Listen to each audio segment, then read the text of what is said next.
Sorry about that, guys. Didn't mean to start so late today, but I had a bunch of errands that just had to get done. It's one of those things. Not having a job means you have a lot of free time on your hands. Having a lot of free time means you can get a lot of stuff done. It also means you tend to overfill your schedule. Whoops. So, firstly, looks like volume is in check. So, today we're going to continue with the biome diversification stuff. Specifically today, like I said last stream, I wanted to go ahead and get the biomes interlaced so that you have a layer of heat mapping that goes across the entire world, and the heat mapping will determine what type of biome will be there. So we will never want our, snowy biomes next to our deserts specifically.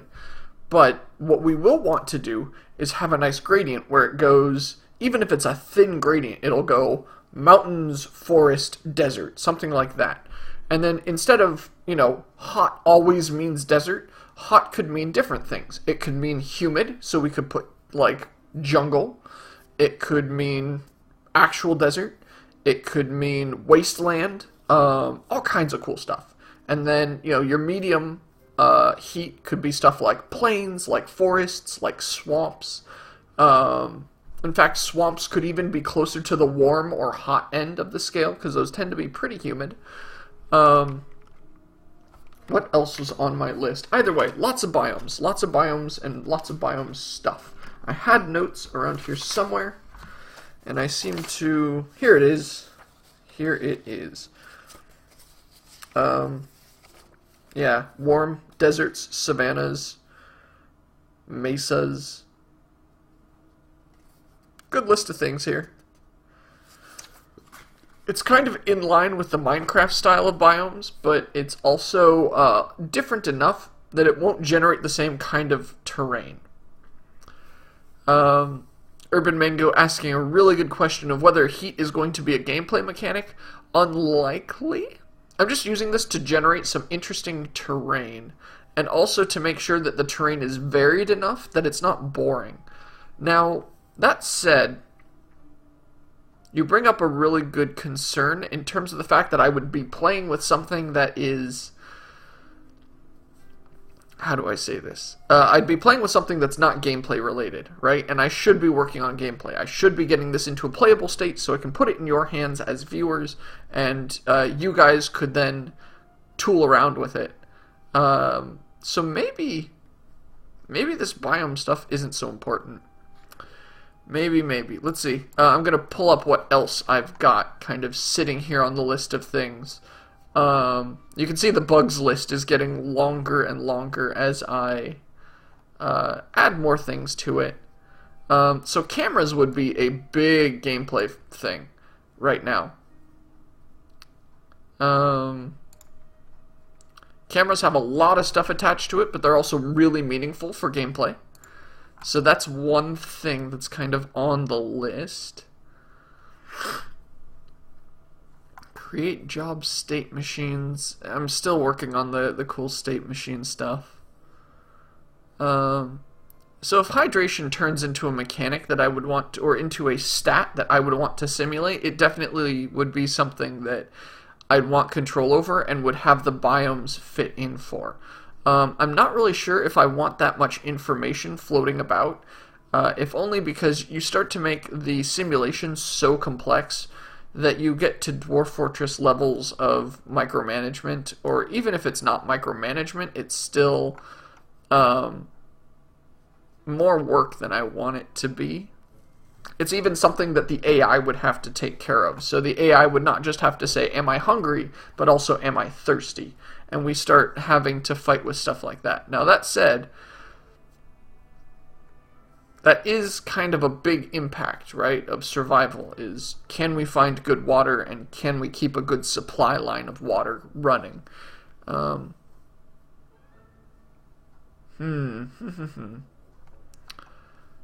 More buildings.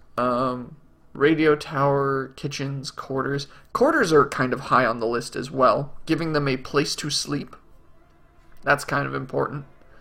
So I could jump into that.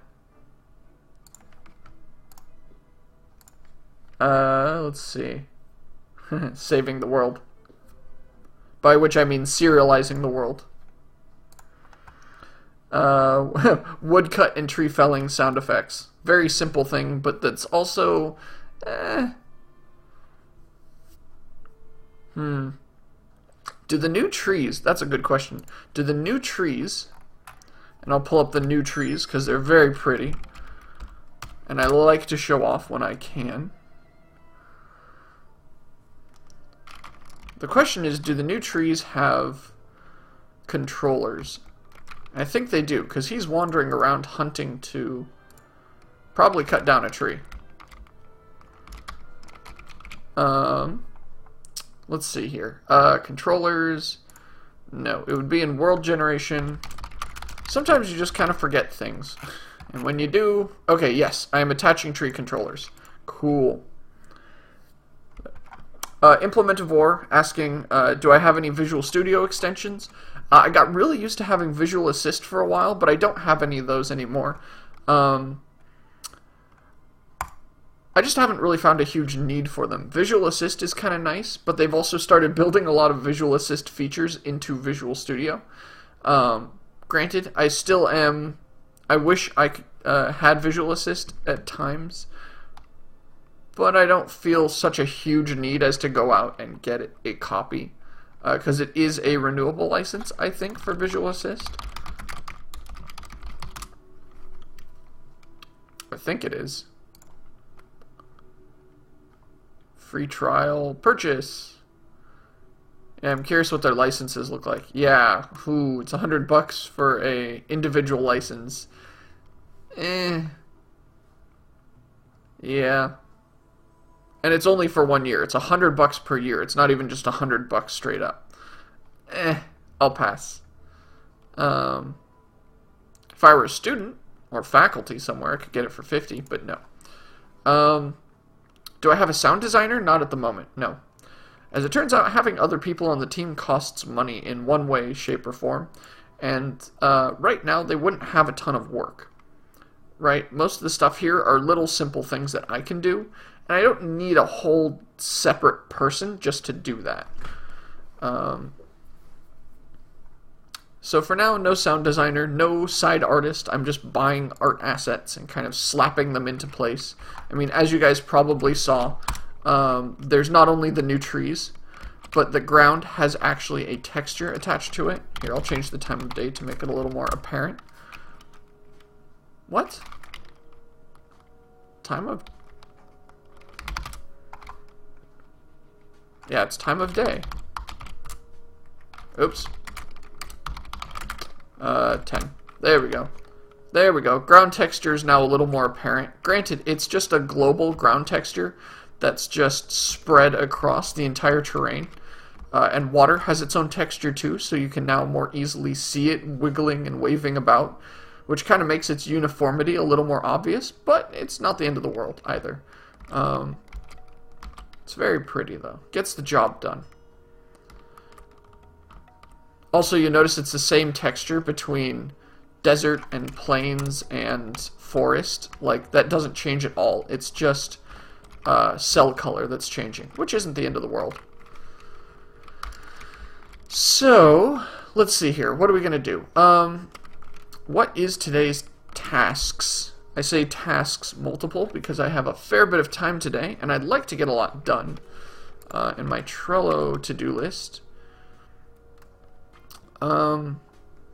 We could make some stuff prettier, but I really want to add something new. It's been a while since we've added new features to this. We've been so busy futzing around with getting terrain systems rewritten so that they work better and getting little bits of art added in so that it doesn't look like complete crap, that it would be nice to add more features. So let's do a feature today. I kind of like cameras. Cameras has a lot of little pieces, but it hopefully should also be fairly simple.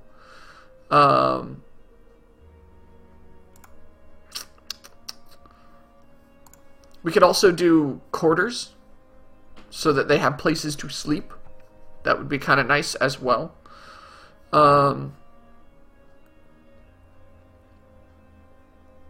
Also, the other thing I want to add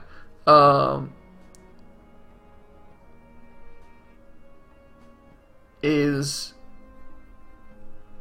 some kind of, I don't know, some kind of basic system that just gives them more base things to do than just go cut trees, right? If they have nothing better to do, I want them to wander. I want them to explore a little, maybe. I want the people to be ever so slightly self-deficient.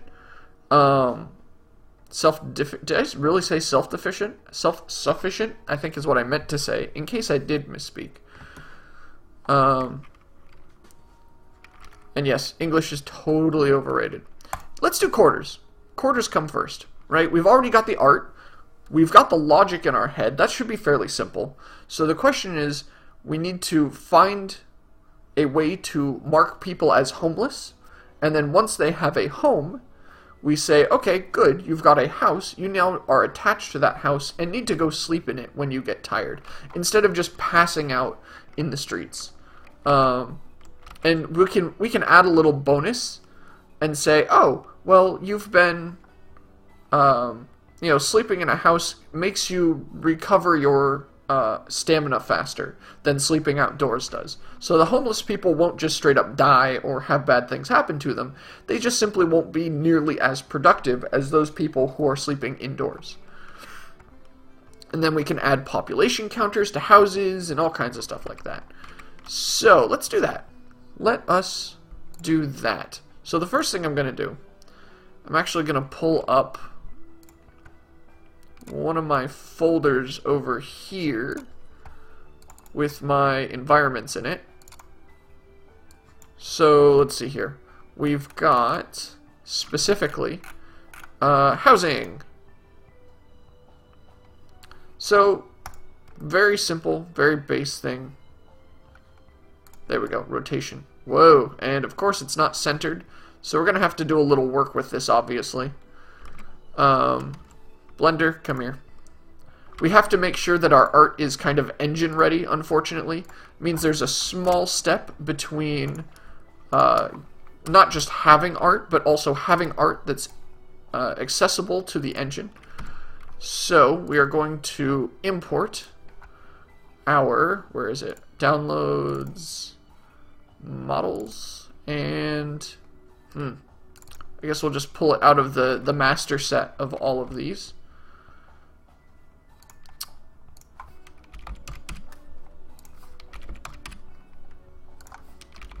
And these are all, actually that's still huge.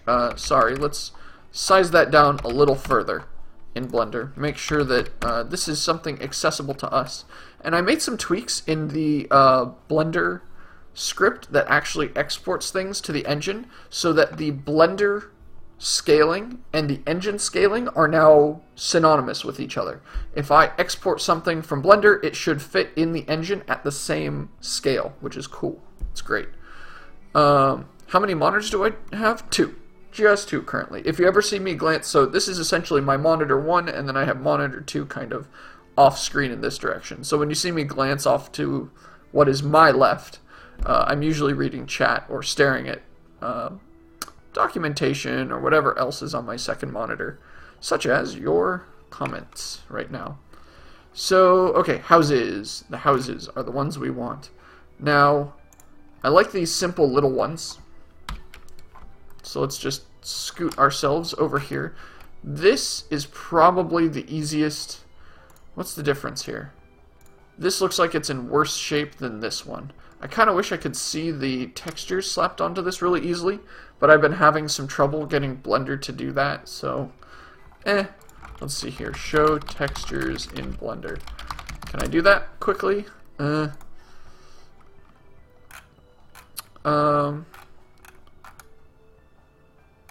editor, in Blender, try setting the viewport shading. Viewport shading. Textured. Great. Thanks, Blender. That's a big help.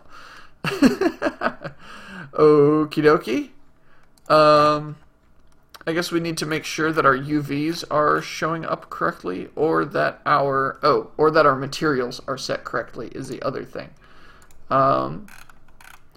Let's see here. I'm kind of glancing at. Go to the cycle renderer, click material, and then just add the image. Okay, go in Cycle Renderer. I actually honestly have very little idea of how to move around Blender too well. So I'll just keep looking things up. What engine? This will be the C4 engine that I'm using. There's actually there's a link to the description in the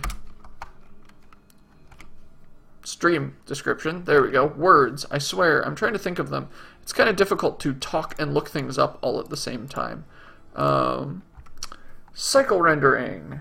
Just, where do I click the button for it? Come on, Blender docs. You have nice documentation, usually.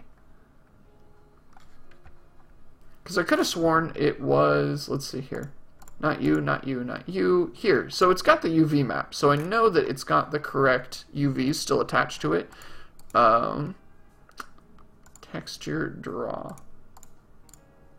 No, I don't want clouds.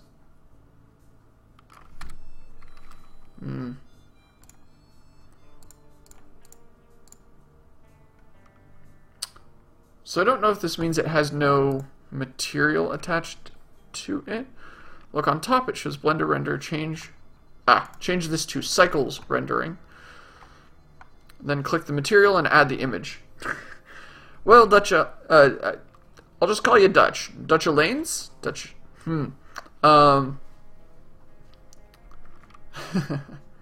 Add a new material, and the material will be our, just a diffuse material, should be fine. Color, normal, displacement, settings. There should be a way somewhere in here to custom properties, not really. Data link object. Dutch, help. You are my only savior. Let's see here. Did I make these models? I did not make these models. I purchased them from the BitGem site, where they have like a, what's the term? Oh, my brain's failing to come up with the term. They have a bunch of, it's not open source art. I wish it was open source art. But they have a bunch of environment art. There we go. That's the word I was hunting for. They have a bunch of environment art that you can purchase. And if you buy the bundle, which is what all this is, you can see it's got trees and shrubs and mushrooms and all kinds of background terrain and houses and stuff. The bundles are fairly cheap, and it comes with a lot of artwork, and it's really cool to actually have that all in one place, which makes it really nice. Dutch is coming back with the good info that I need. Click the color on the dot. Click at the color on the dot. The color on the dot. I actually have no idea what that means. Near the white thing. Near the white thing. Oh, aha! This. And, here we go. Texture. Image texture. See? I'm not completely useless. And I'm learning all kinds of things. Textures. The atlas. There we go. There we go. Cool. Let's just do this for everything. While we're here, you know.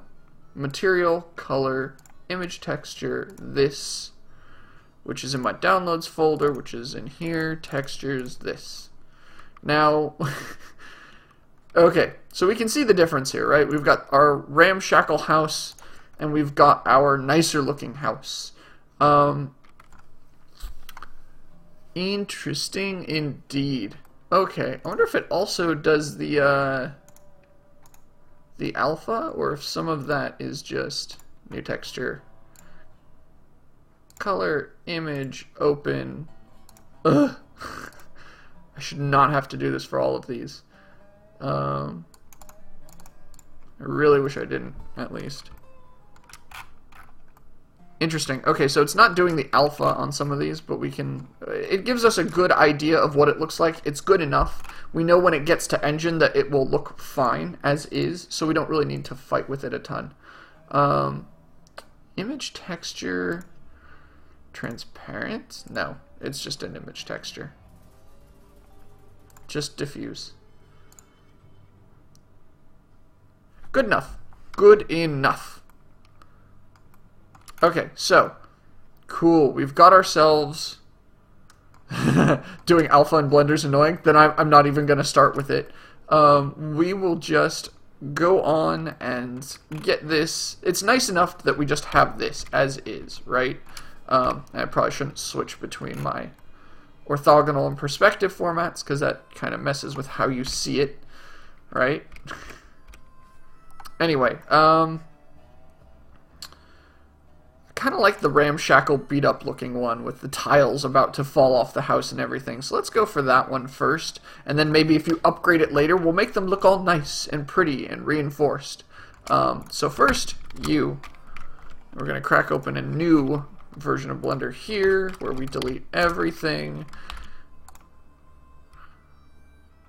Need to add some more fact to show whether or not I made the assets. The problem is I'm pulling assets from a lot of different places, and until the game is finished, the assets will continue to come from all over the place, which is going to be somewhat unfortunate and unhelpful. So, I learned some neat tricks lately with Blender. Specifically, right now, you'll notice that the center of this 3D object is way the heck off-center. If you use the shortcut Control-Alt-Shift-C, probably one of the longer Blender shortcuts I've ever used, you can actually change the origin to something like, oh, let's set the origin to the center of mass or to the geometry center. And that's really nice. This makes our life a lot easier. So we're just going to snap it to the center of mass of the object. And when you hit N, it brings up this side menu here, in which we can actually get our grid to match the actual game setup. So for example, our game grid, each tile in our game grid is right now set to about 1/3 of a unit. So let's see here.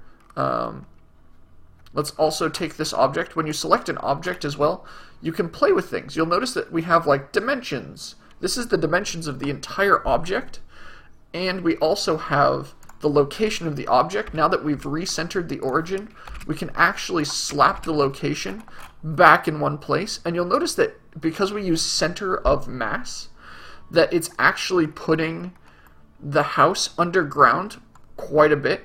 So we're going to actually bring that up just a little bit. Let's see here. So if we look at our dimensions, and I'm going to actually flatten the dimensions to be a little more normalized for us. If we bring it up 0.25, that should, okay, we're not quite above ground. I'm actually going to see if it looks better to center the origin to the geometry. It kind of looks better like that. Let's center it, whoops, except for that part, 0.25. Better. We're still underground, you can see, by a little bit. So let's just shift that up a little bit at a time. I don't want it floating, though, so 265 maybe. That looks about as close to the ground as I really want to futz with. And we just want to center our viewpoint on the new center of the house, which is good. Now it still has its UVs, right? If we look at all the information here, it still has its UV map, it still has all the information attached to it. We don't have to worry about that a ton. So what we're going to do at this point, and I'm not going to actually reapply the material that let us see the object. Actually, it might still be there, which might mess with, let's see here. Yeah, material is still there. I'm actually going to remove this material because we don't want it to be importing new materials into the game engine. The other thing, okay, so the dimensions I like because the dimensions are just shy of 2 cells apiece. You'll notice actually that if we look at this in terms of the game grid, that it's taking up about a 2 by 2 in cell space. Perfect. That's exactly what we want. So, cool. We are going to export this out, and this is going to be our, I don't know, we'll call this our basic quarters for now. I'll just call it quarters. I don't want to overcomplicate. We just call it quarters. I've seen people who can model and code. They're just very few and far between, and as Vaughn said, if they work at a company, then you often find that they are being paid for both of those skills. It's obviously not 2 salaries worth, but they definitely are getting paid quite a bit because they own both of those skills. Okay, so the other thing to do is we need to export this so it ends up in our game engine format. And there seems to have been a problem. Oh, you look like an attached material. There we go. Save that out. I've actually never had a problem. There we go. So exporting with an empty material, as it turns out, makes the exporter a little unhappy. That's actually to be expected. So we're going to crack open a new world file and import our quarters into the world file. And notice that nothing got imported. What happened? What's happening? Is this Myst music? Exile music. Of course. Of course. Quarters. Okay, I'm gonna nuke the, of course. Blender, are you still trying to keep that file open? Try again. Okay. Blender, open that for me.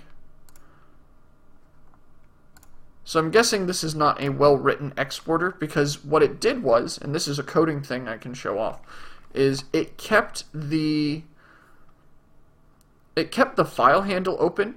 So it opened the file, began to write into it, and when it errored out without closing the file handle. And so when I told it to export a second time, it straight up failed silently because it couldn't even open the file to export to. At least that's the hope. So now when I say import scene, there it is. Okay, cool. Everything's there in one node, and I already have I call it terrain default because it's just got the entire terrain texture atlas in here, and it's got all the details that I need, so I don't really need to fuss with it much.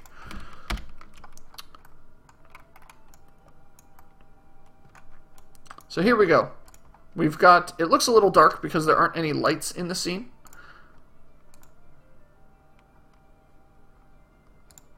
Interesting. Okay, that's fine.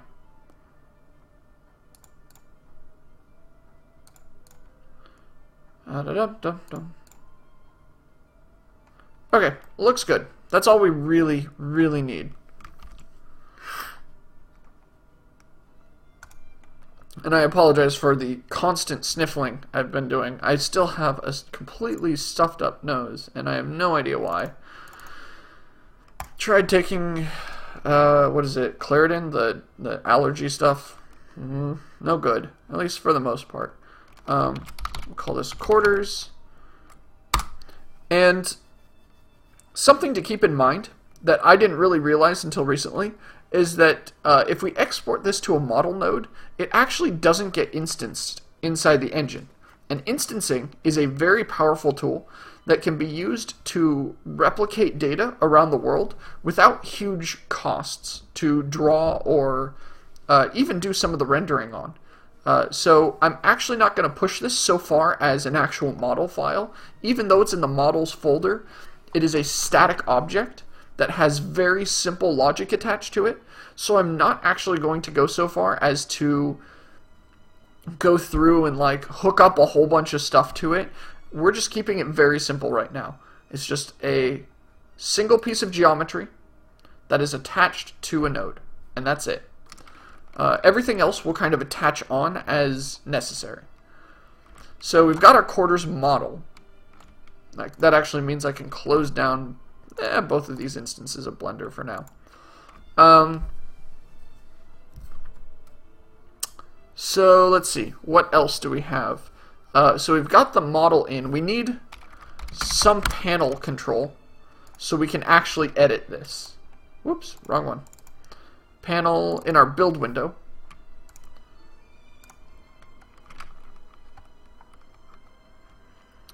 So I think that one of my favorite things about Minecraft, and something that Urban Mango brought up here, and it really strikes a chord with me, is the fact that procedural is a very good way to get around the fact that you don't have pretty graphics. You can have all kinds of cool shit, and as long as the gameplay kind of makes up for some of the lack of graphics, then you don't need the prettiest thing in the world. Granted, it helps to have some of the prettiest stuff in the world, but you don't need to. It's not as much of a as much of a requirement as it used to be.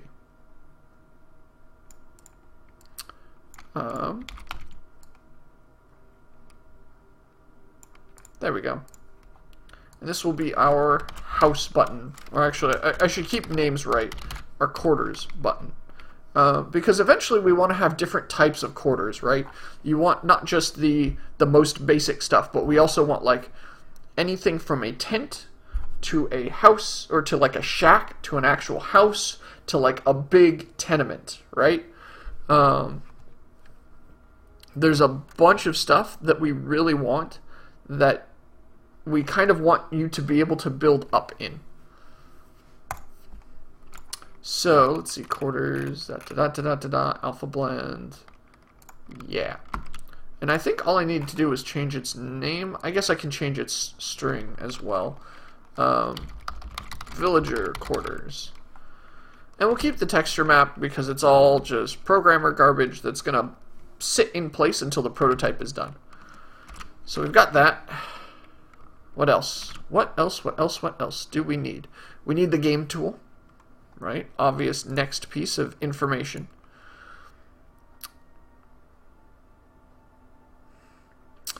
Jammin asking what other projects have I done excluding games. So excluding games, let's see, what other projects have I done?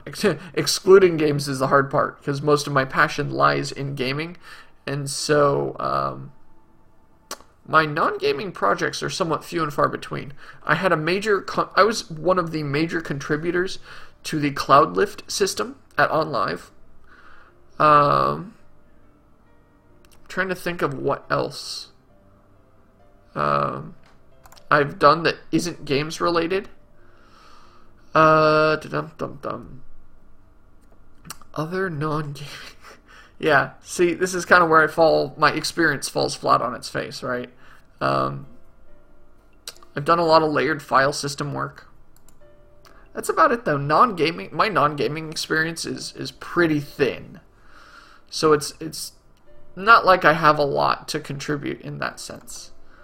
I'm just going to close all those up because those are actually unhelpful. We need a new game tool. And we're going to probably end up building off this storage shed tool.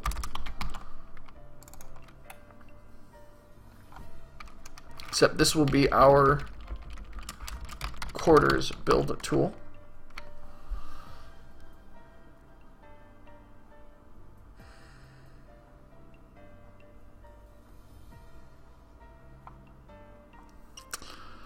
Alright. I actually can't think of much else. I really can't. Most of my work is primarily focused on games. And will probably continue to be.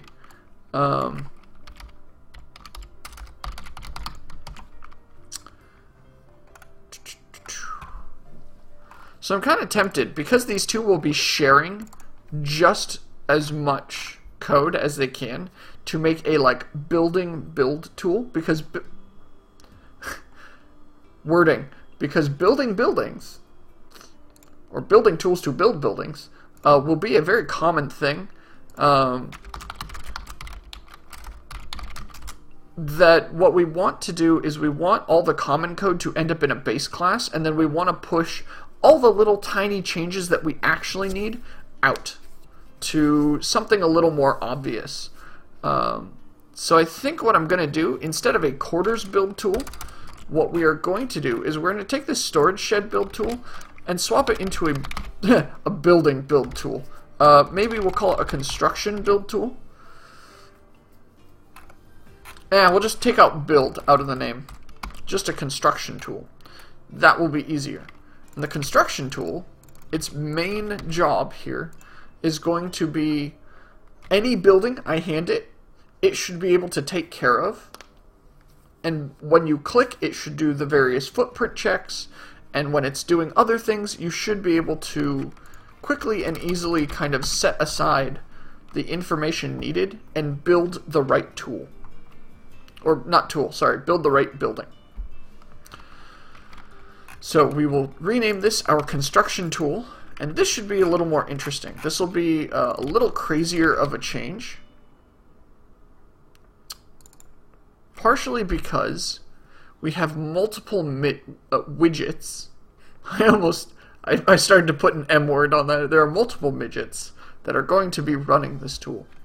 No, sorry, incorrect. My mouth just starts going sometimes, and I don't know. So we need a character pointer that has our widget key, and that is going to end up here. We'll also need another character pointer that is going to be our blueprint model. Let's see, blueprint model file. Whoop. Get my personal stuff out of this stream.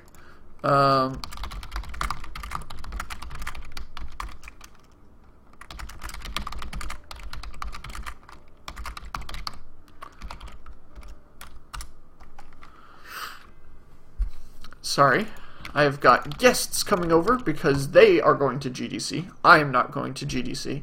I found that my GDC experiences, while nice, have been somewhat limited, and I'm kind of happier. I won't say I'm happier not going, because I do definitely like to go and walk through the show floor and poke at things. But at the same time, it's also nice to not spend all that time getting caught up in what is hip and trendy. I'll just call this a blueprint file. Getting caught up in what's hip and trendy in game development right now. Had you gone a couple years ago when like Minecraft was the biggest, hottest thing ever, all you saw was just a million people making procedural map generators and voxel terrain systems, and it was interesting. But it wasn't the most interesting thing ever. And that's kind of why I found myself unenchanted by a lot of the stuff going on there. There's still a lot of stuff going on that's really cool, but I don't think it's particularly for me. Specifically, at least not right now, because a lot of the talks are not, they're not for your one-man or three-man teams, right? A lot of the talks like to revolve around large companies doing big things, and I just don't have the time to go poke around and do stuff like that. We're going to do some quick checks inside the code and just say if we can't find this pointer, we probably should throw some kind of error. Specifically, we are going to report construction tool cannot find attached plate geometry named footprint.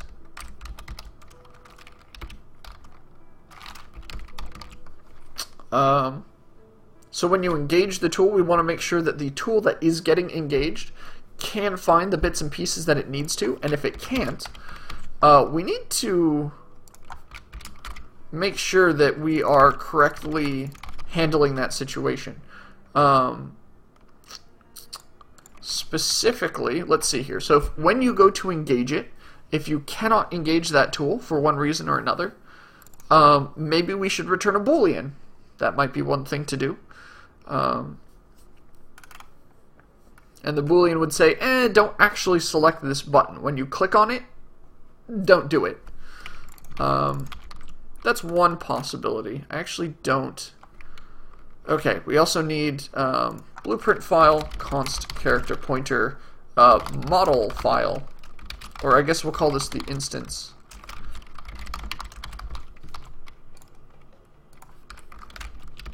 There we go, instance file. And we'll just put this up here at the top in this now absurdly large. There we go. That looks good. What are you complaining about?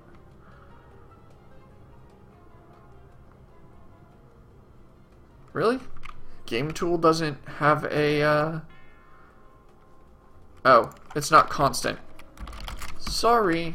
We'll make that constant, and then the GameTool... That's actually a bad thing to have done. To leave this just a character pointer. I really would prefer this actually be a constant character pointer, just so we don't futz with it accidentally. Or at least the compiler will tell us the moment we accidentally try and futz with it. And then I'm kind of curious what we're doing in here. During tracking, find node whose name is shed. That's not good. We need to find the node named building. Or, yeah, well, I'll leave it at building. Just for the sake of our sanity. And then we invalidate it every frame. That's good. You notice the farm tool still isn't back in working order. Maybe we should fix that soon. Although, we are now to the point where we can have a farm with cool art inside of it. So we might want to do something cool about that. Let's see. This is now a construction tool. Whose shed... What is it? Shed tool? Build shed? Shed something? Shed something.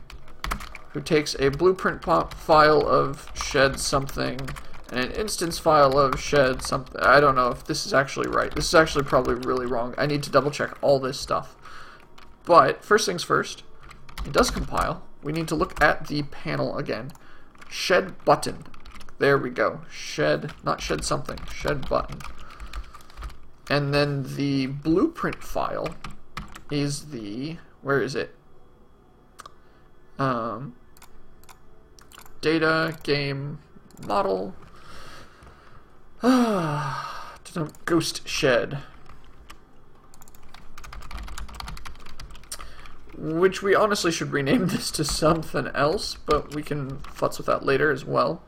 And then storage shed. So this is what it should look like, is we have one for that, and then we have another one immediately after it where we say, it's not the shed button anymore, it's now the quarters button. With the, I'm going to leave ghost shed and storage shed because we haven't converted these out yet to the right object types. So it's probably, let's see here, construction tool. What are you doing when I click? So you set a new construction controller, and the construction controller knows nothing about what it's doing right now. So we need to also give it the parameter that says, oh, by the way, you're building this. Just so it knows. Because otherwise, that's a little frightening. It's just building one thing, always and forever. So let's see. You should work. Should being the key part of that. That obviously, I did not change the objects inside it. And I think this is our chance to do some fixing. So first off, our ghost shed. You'll note we have footprint underneath it, and we have shed. Now shed is our ghost. And actually I'm going to change the name of that too. Here. Because it might not always be a building. It just might not.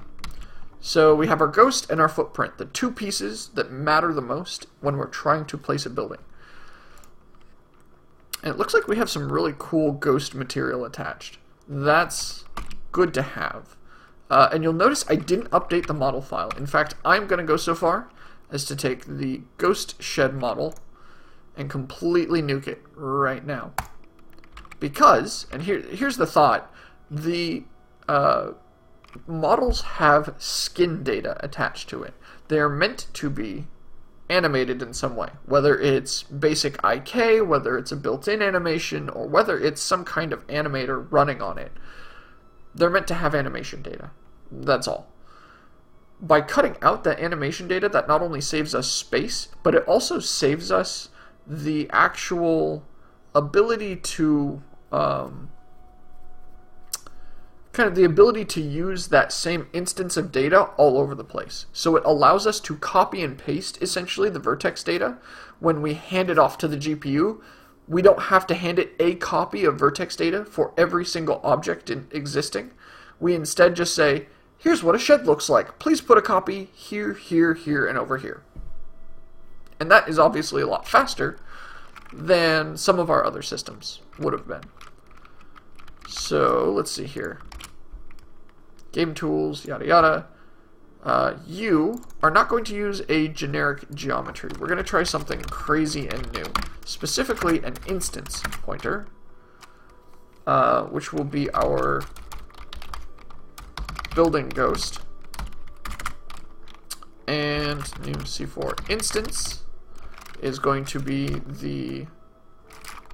Actually, I shouldn't be doing this here. I should be doing this. Where's our blueprint model getting stored? First off, you are an instance pointer. So there's our blueprint. I'm even going to go so far as to change its name.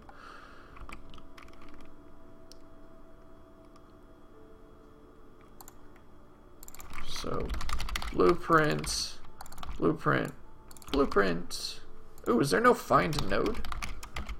Oh, inside of an instanced world, really? Get node. Get node name, get... Oh, interesting. There's no find node. We might have to hunt that down, or hunt down a way to do that. I am find node. Who owns a copy of find node? Find node containing point, sphere, edge, triangle. Find node is a model thing? That seems oddly specific. I actually really don't like the fact that the model is the only one who can actually jump in and say, oh look, I can find a node. Like this here. Model hash table.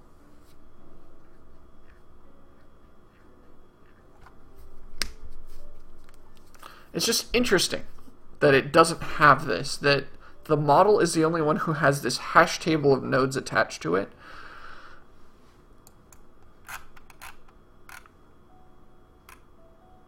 But you'll notice the one big thing about models, right? Here's the animators that I was talking about. Here's an animated node table. Here's a ragdoll controller. Here's a skin controller, right? It's got all this information attached to it that is completely and 100% unnecessary. Execute animation frame, ragdoll link procedure, all garbage to us. None of this should really be animating, aside from maybe... I'm trying to think of cases in which I'd animate this. The house falls down. The house gets blown up. And only in that case... That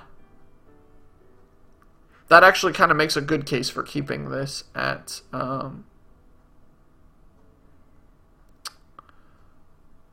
keeping it a model instead of an instance. But at the same time, if you're going to have a lot...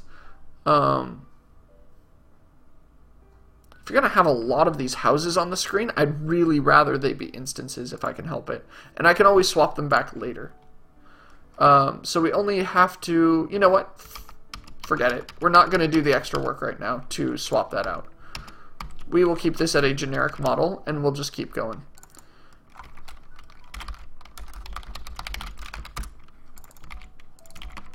There we go. Because the code works as is, and we don't want to be changing things constantly. We want to make as few changes as it takes to get the feature in, and once the feature's installed, then we want to make a separate change that also says, okay, now we've swapped it from a model to an instance. So if we ever need to look back and say, how did we do that? We won't find it's all this code that, you know, does two things at once. We'll find a change for one and a change for another, and we can easily isolate the changes we need and reapply those. So for now, don't care. We're going to keep this a model, and we're not going to really go any further than that. So, let's see here. I'm still calling it shed geometry somewhere. Just change this. poorly named. This will be our ghost geometry, if anything. Because remember, we're swapping this from the specific, this is made only for sheds and will only do one thing, to a more flexible, oh, this will do all buildings at bare minimum. Let's see, construction tool does that. It still grabs the same model. Oh, we do need to push our changes from the shed to a model file. I just need to build a script that does this in mass, honestly. In fact, I'm going to go so far as to make sure that this, can we just actually revert the deleting change to it? And then we just need to resave our changes to it so that it does show the change. Ghost footprint. Good.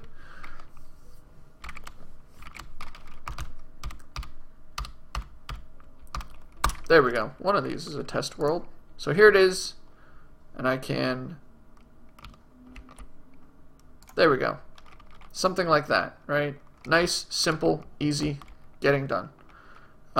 This one, you'll notice, still uses the old model, so we'll swap it to the new one. So we do need to push that quarters world file into a model. Simple stuff. There's our quarters. We've got that. We also need to save out a new, let's see here. So you're named Ghost Shed. What I think I want to do is copy the world file here. We'll call you the Ghost Quarters. I'm actually going to invert this so that all the files end up next to each other. For example, Ghost Shed should probably actually be named Storage Shed Ghost so that we can see what it is and then the modifiers attached to it. I was using kind of a poor naming scheme before, and hopefully we can fix that given some time. So we will save that world and close it, crack open the ghost for the quarters, and instead of this material that we're currently using, we're actually going to import this ghost coloring material and apply that. Oh, and look at that. See, high vertex counts make me happy because it causes this to be very pretty. And we're going to actually nuke the other unused piece. And then finally, we save this to quarters ghost resource so that quarters ghost, and finally the quarters model is what's going to get built at the end of the day. Let's see if this works.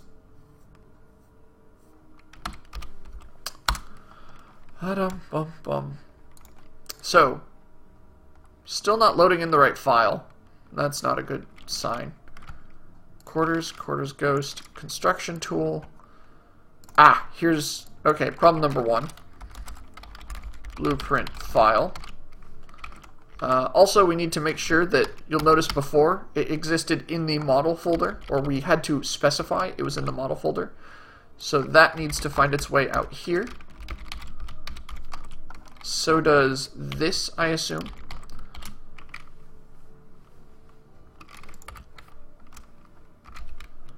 Da-dum-dum. Okay, let's try this. It crashed. Because we have no blueprint geometry. Right. World. The ghost of the quarters needs a plate geometry. We need to be very careful about this. We want this to fit as well as possible. That should be a good plate geometry. And we need to mark this. It won't get rendered at all. Ever. No motion blur, no surface markings. It won't collide with anything. And most of all, it should have, interesting, rendering mode, no. Oh, here it is. Geometry is invisible. And this, we need to name these, right? I forgot to do that. This will be our ghost. And crap, what were we naming the other one? Footprint. Good. There we go. Ghost and footprint. Saved. Save to our model.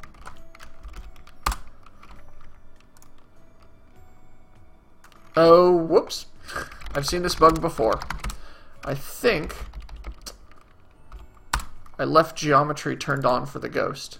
Or I left collision, not geometry. I just left the collision turned on. Don't render its shadow or with fog. No, not with fog.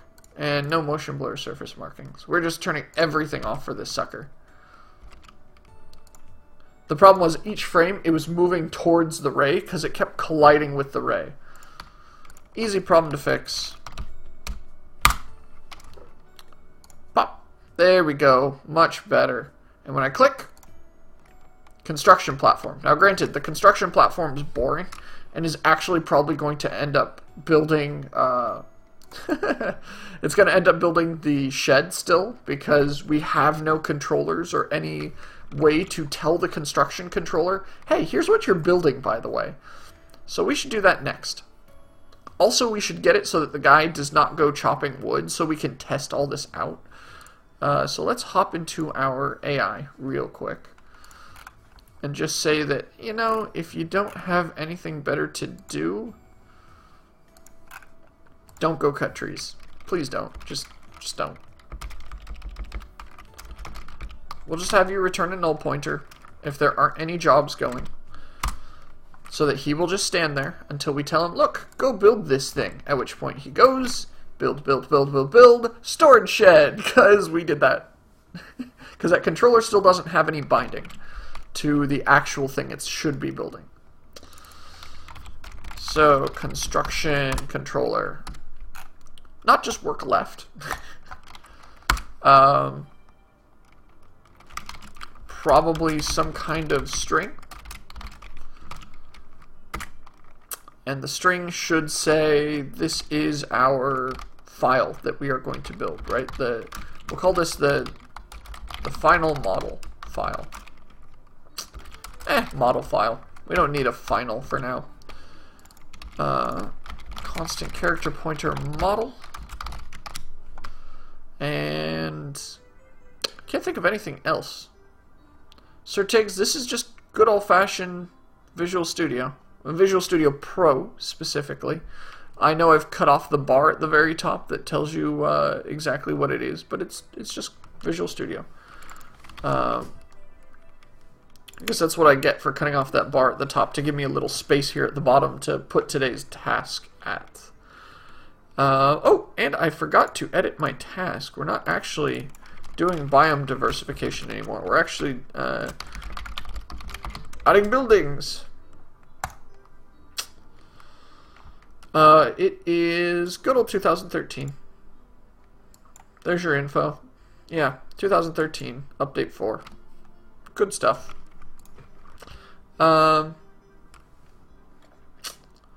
Let's see here. Completely, oh, I know. Construction controller. Const character pointer model file. Is that what I named it? Yeah. Model. And the model file. Model. Ta-da!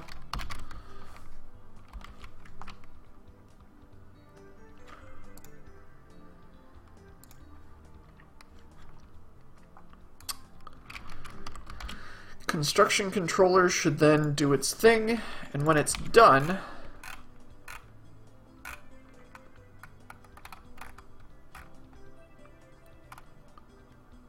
wait, really?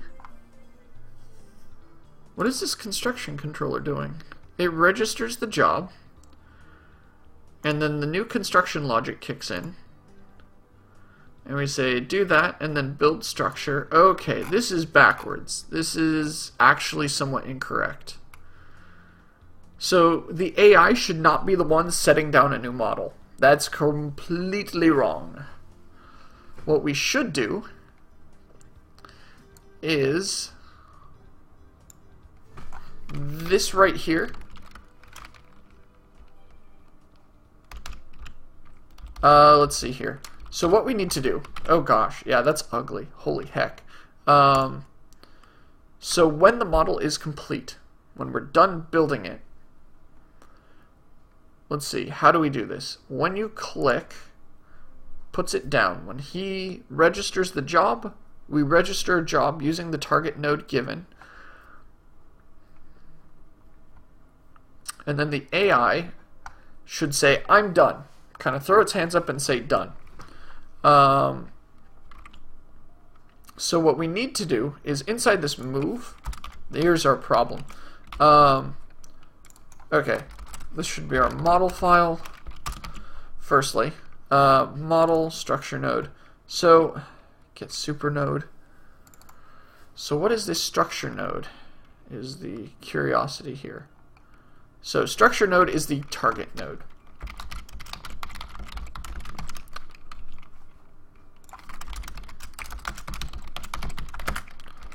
Structure node equals get target node.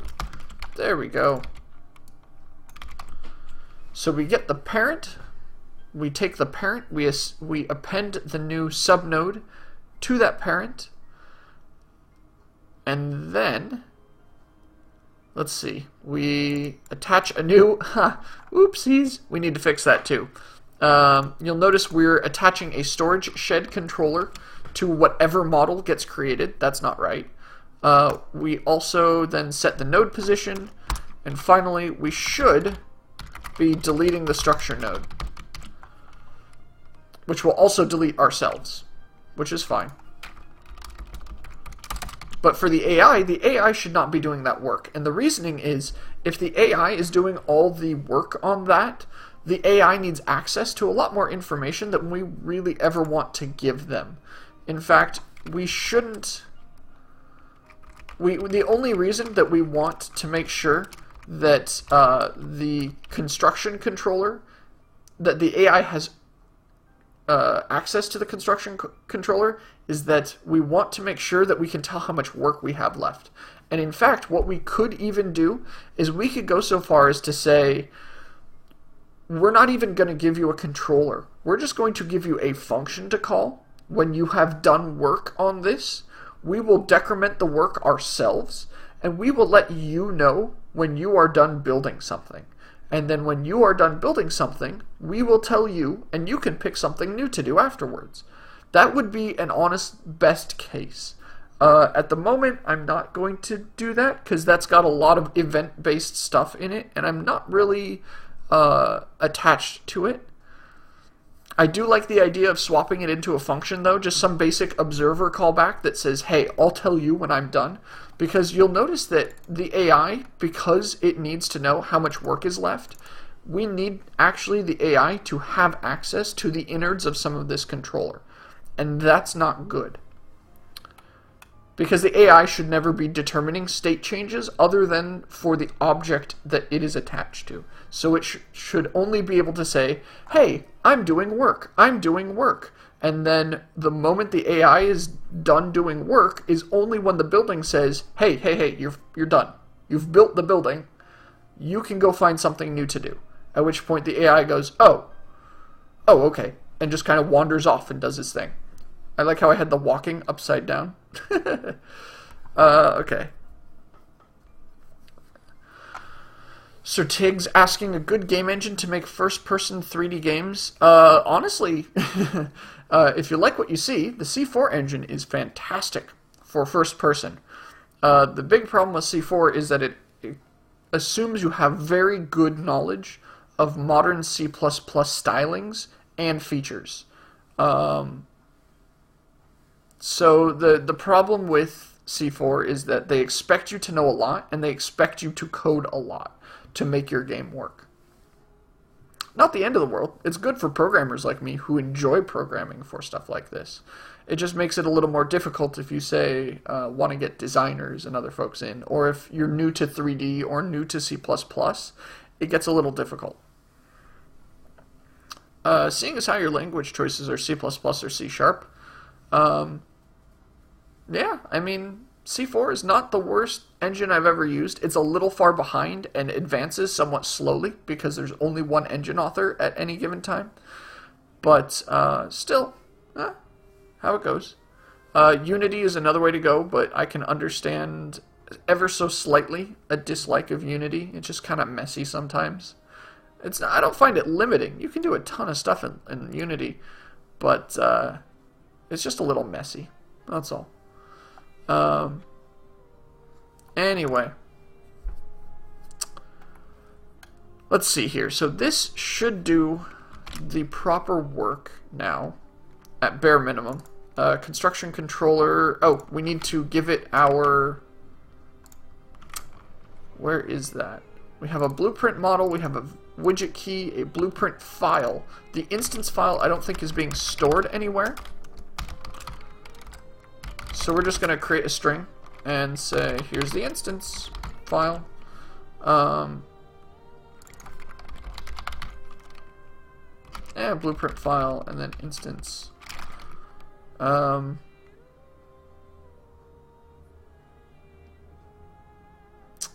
You know what? That shouldn't actually be bad. We can get away with stuff like this, except for the fact that we're missing a semicolon. That would cause us some pain if we didn't fix that. But luckily we have. So, instance file is going to be, and actually it's not our instance file anymore. We're back to using a model. So model file.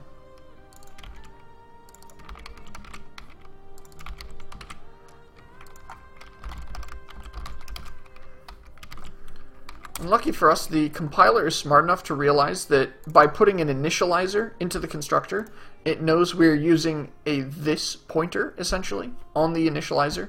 So we are looking at a member variable here, and even though we have a variable by the same name, it still is smart enough to figure out, oh look, we want the function argument model file to go here, and the member variable model file to go here. Now this is a little confusing, which is the only reason why I'm sitting here kind of debating what to do with this.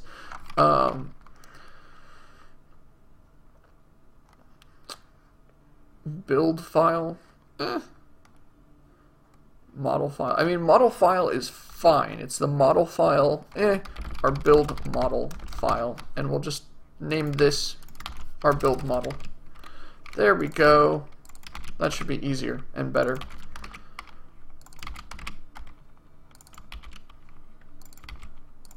I want to differentiate the names, if only so it's a little easier to follow inside the system. Yes, that's fine. You need the model file. The build model file, specifically. Urban Mango, am I using the default compiler? Yes, this is the default Visual Studio 2013 compiler. Luckily, most compilers these days are smart enough to make that distinction. If you put something in an initializer, it knows, oh hey, I should use the member variable, versus if you put in an argument of the same name, it also understands that you need to initialize one with the other, because obviously otherwise you have circular shenanery going on, and that wouldn't compile well. So, okay, that went just fine. You are good. The only thing left to check, because as much as I like this, this is going to happen every frame. So if work left is 0. And just for safety's sake, I'm going to put less than or equal to 0. Just because, you know, if something happens, if two people are working on the building and hit it in the same frame, and it goes to -1, suddenly the building won't disappear, and they'll keep working on it until they die. Not something we want. And this is kind of another reason why we want this logic inside of here, is you can see it directly depends on a member variable. And we don't want anyone else to be deciding logic based on someone else's member variables. I kind of wish I could... Okay, so we'll get this done first, and then I'll quickly look at the process for handing out a function pointer, and we'll see if that makes sense to do. And if it does, maybe we'll swap over it too. Because I do like that idea a lot better. Handing out function pointers is a lot easier than saying, okay, here's a controller pointer. You need to cast it to this and then call this function on it. It's messy, and it also hands out too much control to the AI. And that's just not something that kind of sits well with me. So, okay, first we'll have him build our good old-fashioned storage node, and then we'll have him build the ensuing matching house. Cool. That works out pretty well. And it looks pretty good in Engine, too. It's a little dark. I might want to crank up the ambient on this ever so slightly, because, as you'll note, it doesn't show off the idea of global illumination terribly well, which is what ambient is kind of supposed to approximate. So let's fix that up. That is a material that is currently living in my test world file. Vertex coloring. Let's not use 0.1. Let's use like 0.25, right? Something a little higher than 0 that isn't going to be something that's not going to be quite so incredibly small. There we go. Quickly, sir, build me a house. My shadows are a little dark in general.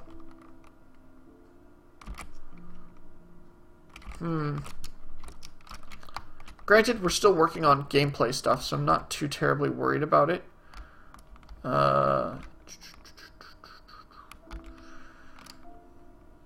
Fox, all the UI and shadows and all that, that's all in-engine stuff. None of that is me.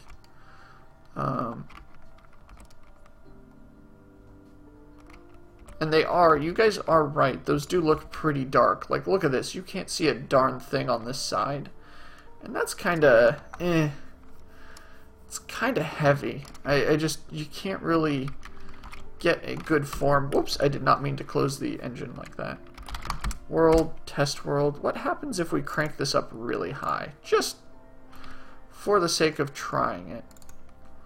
We'll just turn it up to 1 for a moment. So full ambient all the time, which is getting multiplied between texture map and vertex color. Oops. Nope, not oops. Never mind. Vertex coloring. Save it out. Play. You build me one of these. So now you can tell that the shadows aren't nearly as deep and dark. And I do like that. You'll note that it's kind of clearly set up. I need to... There we go. There's my rotate button. And that you can even see... you can only see a little bit of color. Oh, that's because I'm using different shaders. That's why. So the ground terrain is using a different shader from some of the other systems. Specifically, model... Can't believe I forgot this. Your ambient reflection was 0.1. Let's turn it up to 0.5. Yeah, let's just try that. We're going to export this sucker out just in case, although I don't think I should need to. The only reason I'd export it out is so I can easily import it, whoops, into, I tried to play the wrong world file. And so it always should crash when it does that, because it's not a valid file. There. Tuka tuka tuka. Build, build, build, and... Actually doesn't look a ton better. Honestly, the 0.5, all of this might be too much for it.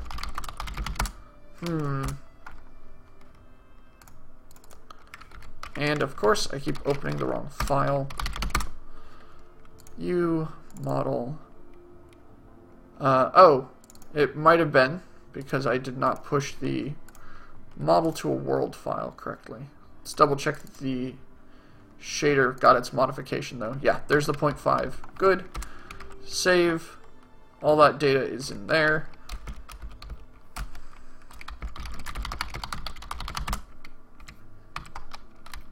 Zoom in, place that there. Center, let him build. There we go. Look at that. Now you can see more of the details of the house without the light needing to hit it. That actually is a lot better. So you'll notice, like the trees, all the detail kind of disappears the moment that the trees aren't getting a certain amount of light. Versus the house has a little bit of ambient, a little bit of global illumination, we should say, attached to it. Or ambient is at least approximating an idea of global illumination, which is good. This keeps us from having some of this look too dark.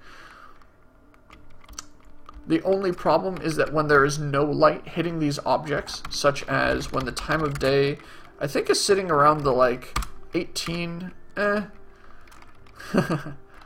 Wow, that is some strong fog.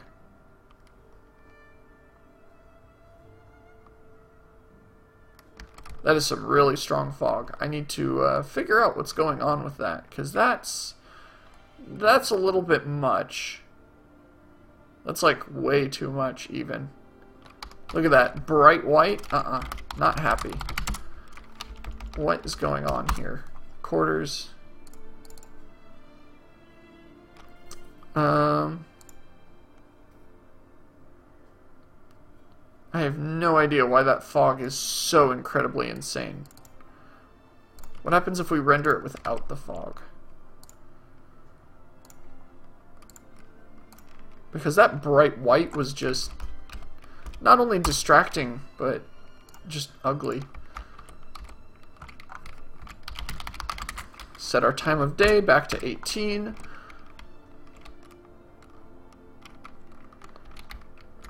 Fog should start to kick in.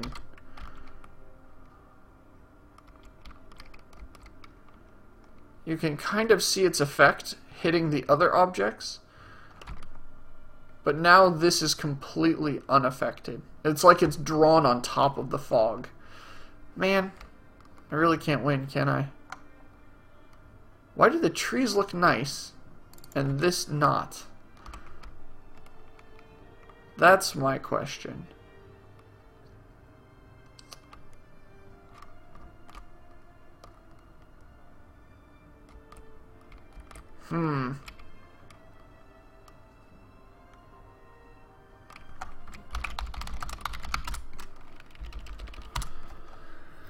I don't know.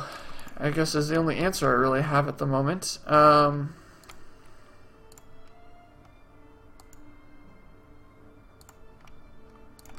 really don't know. I'm not really in the mood to muck with that right now, though. Just something that I was kind of poking at for a moment. If I could find a quick fix, great. If not, we'll save it for later. In fact, I'm going to go so far as to throw it on the Trello bug list. Specifically, do you exist here? Yes. Cool. So the problem is that the fog causes buildings to become bright white, which is really annoying. My only thought is it's because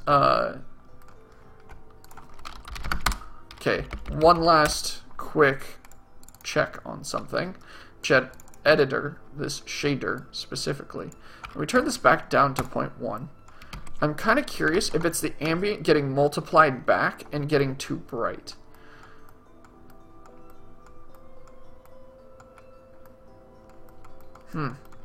Yeah, let's see if that's the case. Just in case. Because if I can fix this quickly, I'd be a lot happier with it gone. Time of day, 18. Nope. Look at that. Fog is nice, but it's just like completely consuming this house. And turning it into a beacon of light. I bet there's some output that the fog is modifying, that the terrain has, that the... No, this is all using the same shader, actually. these two both, I believe, use the same shader. They use that terrain shader because it uses the same texture atlas from one to the other. So it's either got to be a model difference, or maybe there's some piece of information that's not attached to this that is attached to this. I'll futz with it later. For now, buildings will be a bright beacon of white in the middle of the night. Whatever. Not the end of the world. So, okay, we've got the object existing. The only problems left include the fact that, number one, where is it? The construction tool is always attaching a new controller to the file. That's bad. The controller should not be getting attached that way. We need to make sure that we register it as a custom controller and then attach it to the actual model itself. So right now, I'm actually not seeing the controller show up, so we'll just add the controller to the list. Yeah,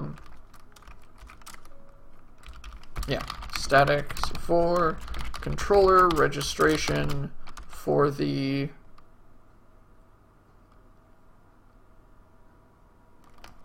what is it? The controller registration for the brain. Come on, words. For the, not construction, the storage shed. There we go. The storage shed controller. Here's our shed controller registration. Okay, controller storage shed.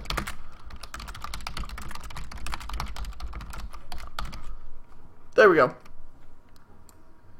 Novalu saying that maybe the house without the texture won't it be white? Yes. Depends on the material I have attached to it, and also depends on if I have any vertex coloring. But I don't think there's any vertex coloring being taken care of in the shader, so it's probably just white. Yeah. It probably would end up being white. Storage shed controller. We need to make sure you have a valid node function, which you don't. So let's fix that as well.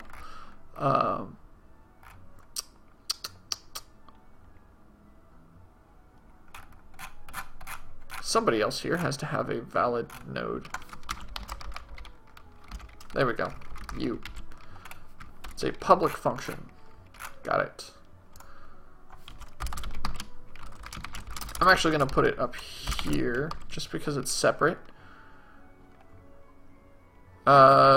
Is my register function. What's funny is autocomplete makes this not a huge problem, even though my spelling is terrible. Thanks to autocomplete, every time I go to type it in, it fixes it for me. Still, it's not good that I have poorly spelled function names all over the place. I think that's the only 3 places I needed to modify that, because I'm only calling it from game. Storage shed controller. There we go. What will bite me later is if I go and start to type register custom controllers, and then I can't find the function for some reason because it's poorly named, or you know, if there's some bug fixing later where I have to type its name into the watch variable thing, and it's like, nope, that doesn't exist. Why doesn't it exist? It'll cause me some pain later, and that's not what we want. Also, this is a little hack. This needs to go.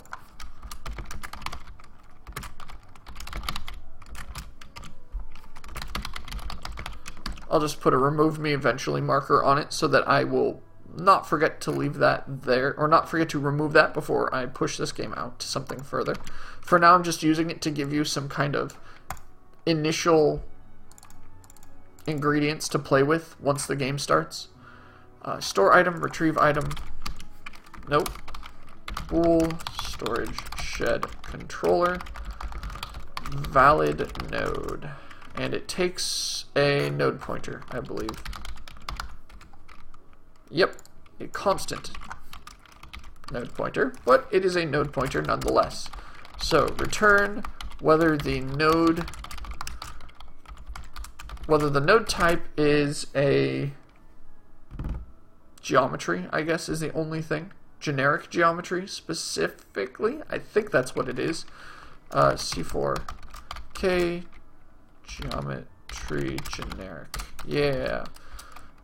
There's really not much else we can test, because you should be able to slap one of these controllers on pretty much any generic piece of geometry, and it'll start acting like a storage shed. Phone, why are you blinking at me? Ah, okay. That is why. Alright. Function exists. Things are happier.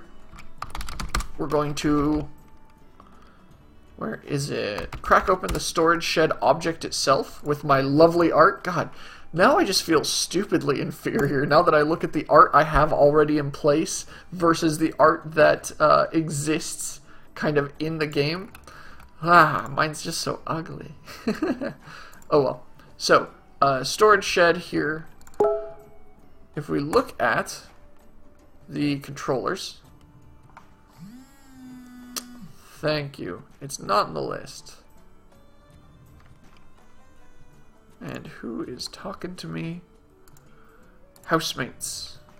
Housemates and guests. Lovely, lovely, lovely. So I don't think this is a generic geometry. That's my only thought. Is it's maybe just standard geometry? Not generic. Because of the way it's loaded in, which is a little frightening. But that's fine. We can just mess with this valid node. Oh, you know what? K-node geometry. Yeah, there we go. And if we static cast it to a geometry node, C4 just geometry? I think that's right. I need to double check this. Geometries. Generic geometry is a kind of geometry. Thank you very much. Node, yes. Okay, it's just geometry. Straight up. That's it. So we're going to static cast it to a generic. And we don't want to remove the constant. Constant C4 geometry pointer. And get geometry type. There we go. Equals C4 K geometry generic. That is what I think I was looking for. So what the engine is basically doing is each time you, let's see here, storage shed. So each time we open up the editor like this and I say, okay, this node, I want to change the information inside of it. Specifically, I'm going to look at the possible controllers I can attach to this. And you'll note our storage shed controller is now in that list. And that allows us to basically attach new controllers, and it always checks whether or not each controller can be attached to that kind of object. So it says, okay, like we don't have a valid node function for our Sun controller, so you notice it's just kind of showing up in every single controller listing, versus the storage shed controller, we had to specifically say, your type is a geometry. Your geometry type is generic. Only if you have both of those are you valid for the storage shed. Keeps us from seeing everything of everything. So, alright. Storage shed. Attached. It has the controller attached. So we shouldn't need to actually attach our own controller anymore as part of this system. So, where are you? The construction controller no longer has to do that, which is good. Excuse me. Okay, so we've got that. We also need a quarters, some kind of controller to have the quarters mention whether or not they are full or not. Let's see here. So, back up to the top. Okay, controller. And I'm going to get a little bit... no, I'm not. I'm going to keep these as they are for the moment. Where's this storage shed? There it is. It's way up here.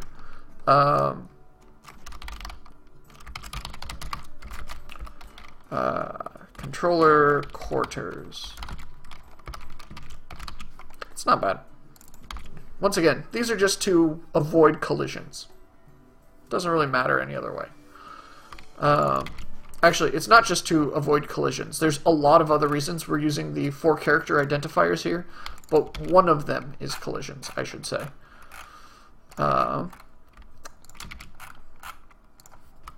It's funny, I always copy and paste and then end up ripping pretty much everything out. Storage shed.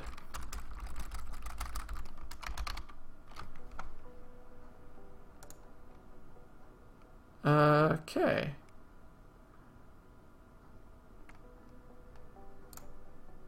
We can do that to make sure nobody clicks on it and solve that problem very easily. This is not obviously a controller either. This is a quarters controller. And we really only need something simple, like an array of people who are current, let's see, current occupants. Actually, occupants is not correct. Occupants kind of implies that they're in right now. So we can say current occupants is wrong. Probably something more along the lines of like tenants.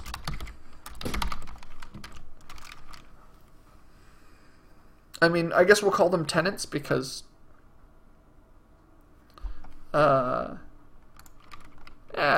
because it works. We don't want to store or unstore items, so all these getters and setters can bugger off. What we can do is register tenant, and we need to make sure that we unregister tenants if they die. That's a big thing to keep in mind. So register tenant and some kind of unregister tenant as well.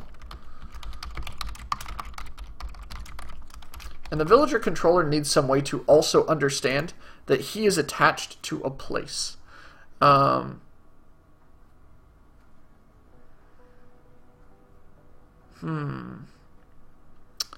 see, villager controller. A lot of information is kind of getting thrown into here, but at the same time it's nice because the AI needs to know a lot of information about the stuff inside the villager controller.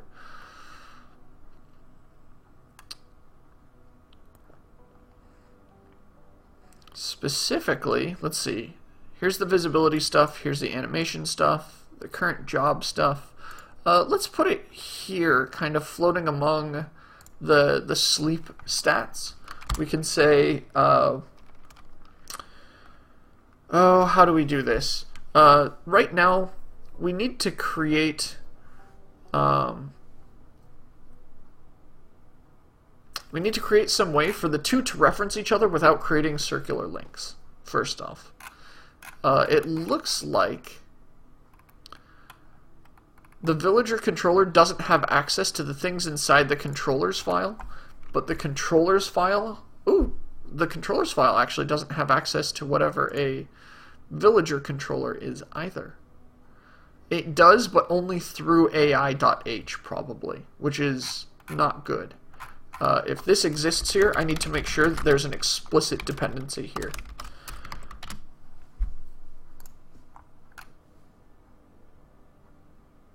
Good. Okay. And the reason we want to explicitly define villager controller here is because you'll notice we are using villager controller in a number of places throughout the code. You can see all the highlighted instances of it. So it's obviously getting used, and the way it's getting used is when we're including AI.h, we also implicitly are including all of AI.h's dependencies, which happens to include the villager controller. So that's something we have to keep in mind, is actually that do we actually need any job logic? Do we need AI.h? That's the frightening thing, is that I might have had these dependencies backwards. And it looks like that was true. Okay, so we need the villager controller here and not out here. Oh, I hate it when I mess up my own dependencies. That kind of mucks my system up. I like to very clearly define in everything I do who is dependent on what, so that we can boil it down to the basics, and that keeps our build times somewhat lower because the compiler doesn't have to do a lot of backtracking when it says, what are you attached to, what are you attached to. It doesn't cause a ton of additional time, but it's a little bit, and it adds up if you include everything and everything. Suddenly, you may as well be using what's called a precompiled header file, which just takes all your headers, figures out what order they need to be included, and then it dumps them into one giant header file and includes them all at once. Which, granted, that can actually be a performance increase, oddly enough. But, once again, we aren't doing that. I think those are messy, and I also don't like the way that they can cause trouble. I've had them cause trouble for me in the past. Possibly because the company I used to work at didn't have the cleanest code in the world, but that's a startup for you. Villager controller, controller.h. Okay.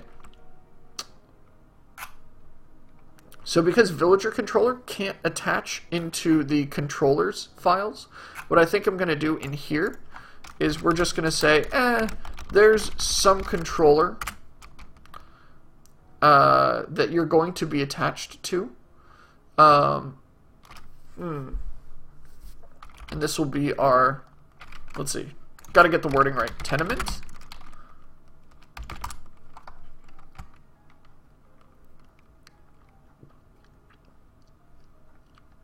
Okay, tenement has other interesting things attached to it. Specifically, it's a substandard multifamily dwelling in an urban core, usually old and occupied by the poor. Not really the word I was going for. We'll just say current housing. So our housing controller. And this sucker, when we start up, needs to be on the list of things that are made null.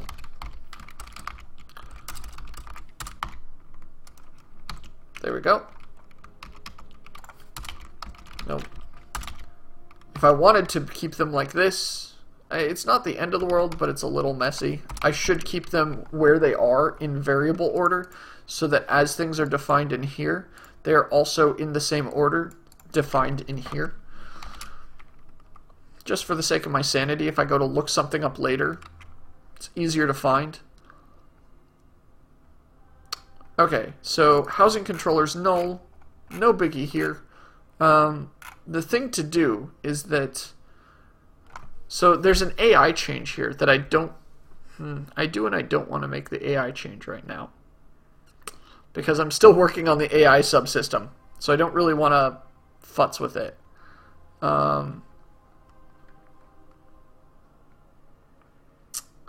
Yeah, let's not do that right now, because I'm still working on getting the AI into a better workable state, and I don't want to keep adding or changing the AI as is, because that's going to mess with the other set of code I'm running separately that I'm working on the AI subsystems on.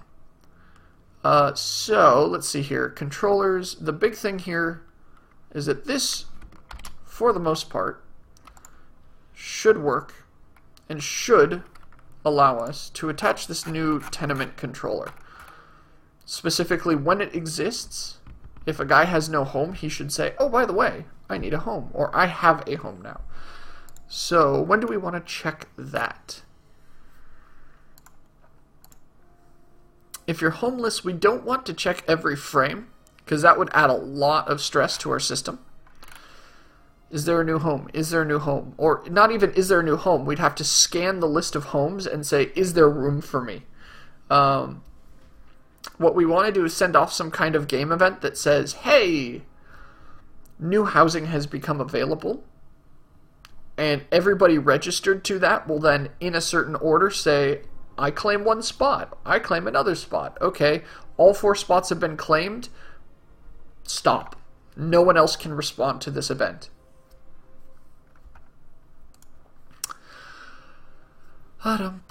So how do we cause such an event to happen? Well, we have this new controller. this quarters controller. And I think what we can do is attach an observer to it. So you are not just a controller, you will also be an observable object. And the observable type is going to be us, quarters controller. And the event type, I don't think we need anything else, actually, so we can leave it blank, because it has a void parameter type there, so if we don't put anything in, it actually will assume void for us. Overloaded templates. They are absolutely lovely when doing stuff like this. And then we need to pre-process. Pre-process will be nice and simple. Oh, have I not even put this file in place yet? Doesn't look like it. Does not look like it at all.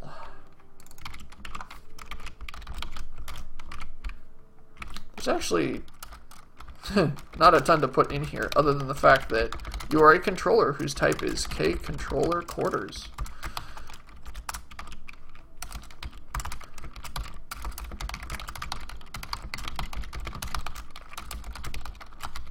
There's our pre-process function. Keep my standards the same. Also, make sure we call the base classes pre-process, since we are overriding things. We want to make sure that that happens. The other thing to do is post an event.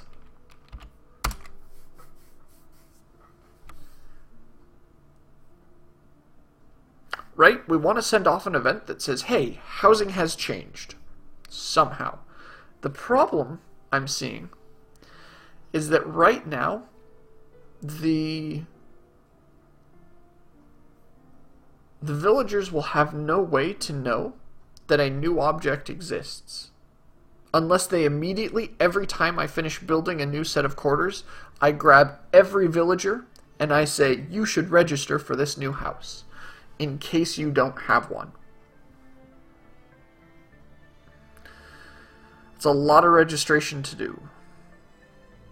Or at least a lot of iteration, right? Say you have 100 villagers in your entire place, digging through every single villager and saying, are you homeless? No. Are you homeless? No. Are you? Yes. Okay, you need to register, right? That seems kind of overkill. I'm trying to think of a better way that we could, like, centralize some of this. The problem is most of my thoughts, because we're going to have different types of observable objects and different types of controllers getting attached. My only worry is that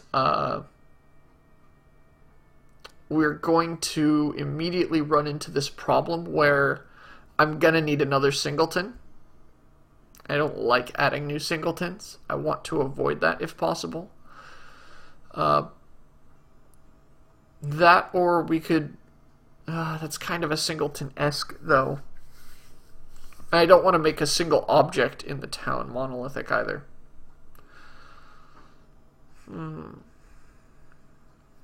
How do we do this? So, let's see. Thought number one that I had, right, is that we create a building or a, like, group node for our town, and the town has a controller attached to it. And that controller has some pretty basic management duties. It says if you don't have a home, then you should, add yourself to this list, and we only register new homeless people to that list. The other way to do it would be to say, well, I guess we could iterate through the list. It's not like this would happen terribly often. My only worry is that with so many people, that could be a lot of folks to iterate over every single time. I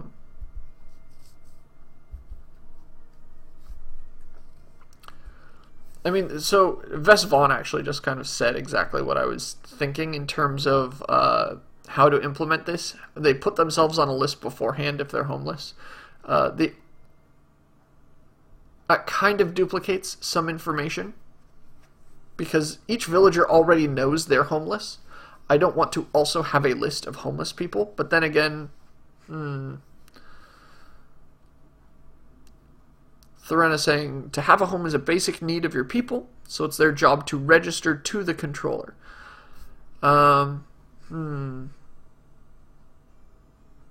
It is a basic need.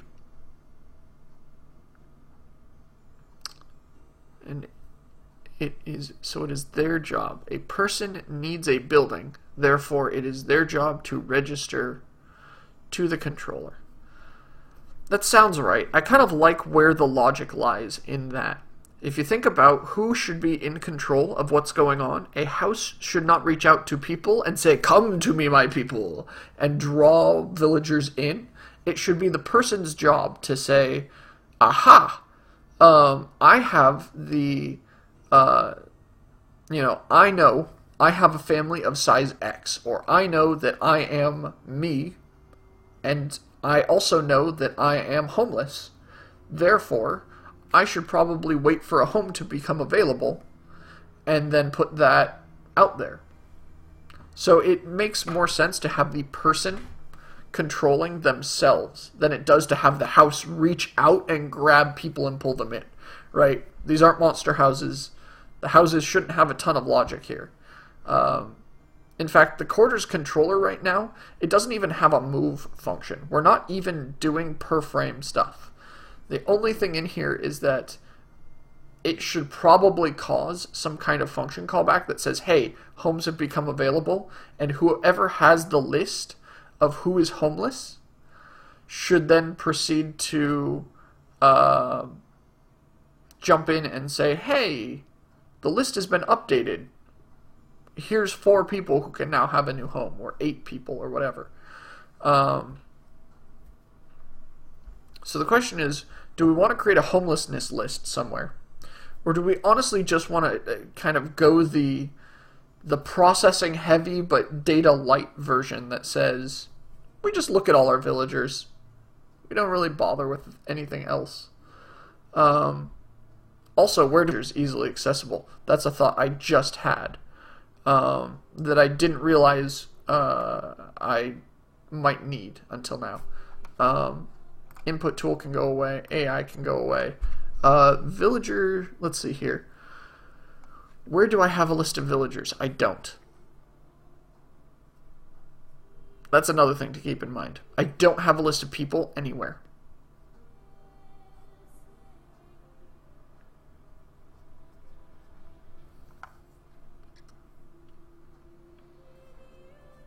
So I guess that's first.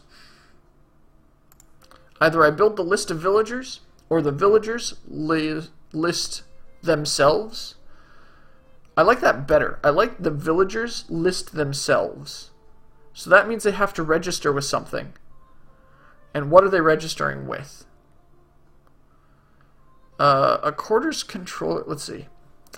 Because there's some list of ownership, right? Someone has to own a list somewhere.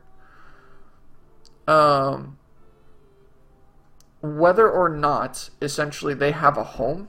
I guess they could check between jobs. They could say, my last job's finished.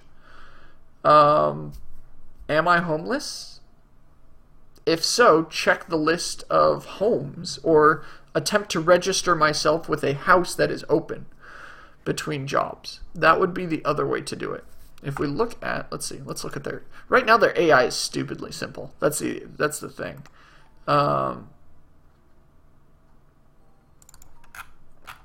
Right, we've got, where's the job logic getting? Yeah, so if the job logic exists, then we're calling move. Aside from jobs, it's kind of when you start almost. Bum.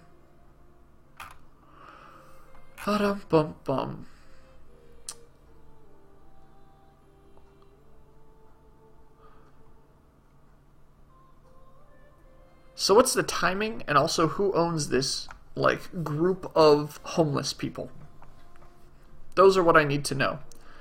The game world could be a good holder of that information. I'm actually going to glance at that class real quick, because that would be one place I could put it. Because all the settlement information sits under this group node here. Time of day. The only thing I don't like about putting this in the game world is that's information that is not world specific, it is settlement specific, which is why I'm kind of tempted to put a node. Yeah, you know what? Let's do this. I'm going to add another controller to the list. And this will be our settlement group.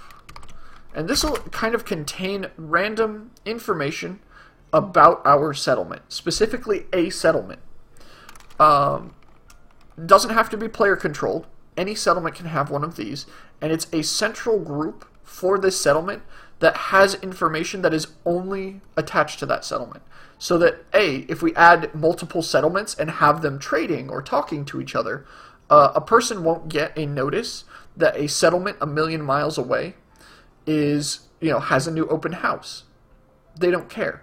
That house is in a different settlement than the one they currently live in. Yeah, I think this is the right place to put this. Settlement group. I think this is the right place to put this information. I'm obviously going to sit down later and stare at this and go, was this smart? Maybe. I'll think about it for a while longer. But for now, for the sake of getting this done and putting this information in place, this seems like a good spot. Is C++ hard to learn? Oh, is learning C++ hard? I wouldn't say so. But then again, I'm kind of experienced at programming in general. It really depends. If C++ is your first language, it might be difficult to learn. It's going to be easier to learn than such things like assembly or, a lot of low-level languages will be more difficult to learn if it is your first language. That said, I don't think C++ is terribly hard. There's a lot of thought put in behind any language you learn, and the more languages you know, the easier it is to pick up a new language, especially if there are similar languages. So if you already know C and you're asking me, is learning C++ hard? I'm going to kind of roll my eyes at you and go, it was no harder than learning C was. Object-oriented is a weird concept, but once you wrap your head around it, it's not that bad. I'm just going to call this a settlement controller. I don't like group being in this word. You are just a settlement controller. And what it is going to contain, or what it is going to start with, is an array of villager controllers, and this is our homeless list, our homeless array. And this will be an easy to access controller because we can always grab the settlement group controller for